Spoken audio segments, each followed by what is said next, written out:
I like this graphic representation of a model for moral injury, seeing the symptoms of moral injury and PTSD and the symptoms that overlap. The overlapping symptoms are anger, depression, anxiety, insomnia, nightmares, and self-medication. The symptoms unique to PTSD is the startle reflex, memory loss, fear, and flashbacks. And the unique symptoms of moral injury are sorrow, grief, regret, shame, and feelings of alienation.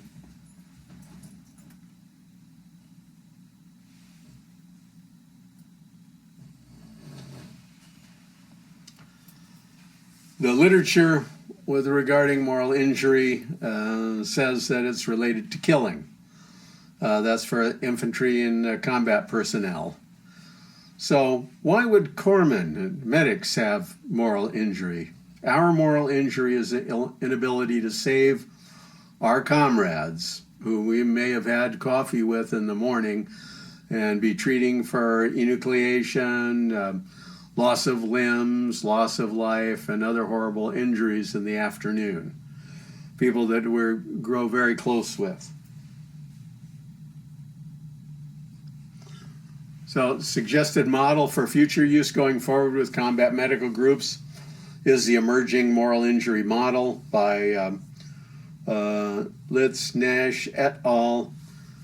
And this is the overview to make connection, preparation and education, a modified exposure content, examination, integration, dialogue with a benevolent moral authority, reparation and forgiveness, fostering reconnection, and then lifestyle planning.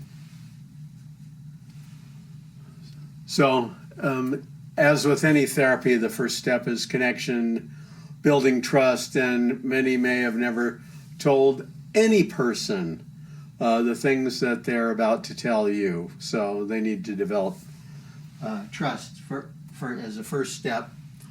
And then education is recommended about, this whole continuum of treatment and PTSD treatment and what expectations that they can have.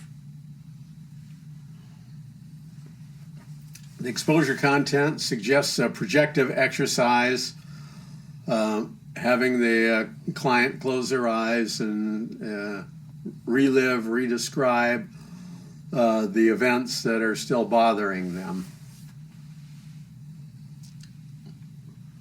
And then, cognitive examination of this, focus on self-forgiveness.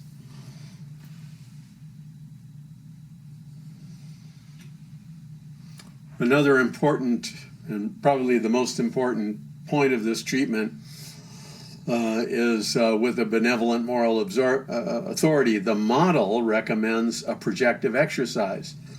However, in the military and in the VA system, we have good access to chaplaincy, which is understanding. So I would rather suggest a chaplaincy referral or having a chaplain come to group from time to time to help them deal with areas of forgiveness.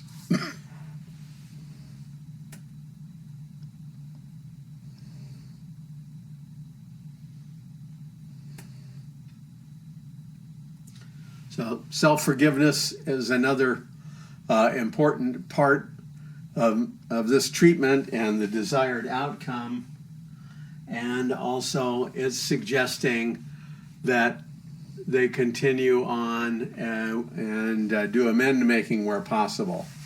And in this book, Combat Medic Vietnam, the one of the medics that tells this story here says that he went to the home, the parents of every person that he treated for a critical wound and explained in great detail, how their loved one was lost. So this sounds like a great way to resolve this problem. And fostering reconnection, psychosocial improvement is another goal, and then preparing them, at like the end of termination of any therapy, planning for them to live a successful life. So in review, this is an 8-step process that's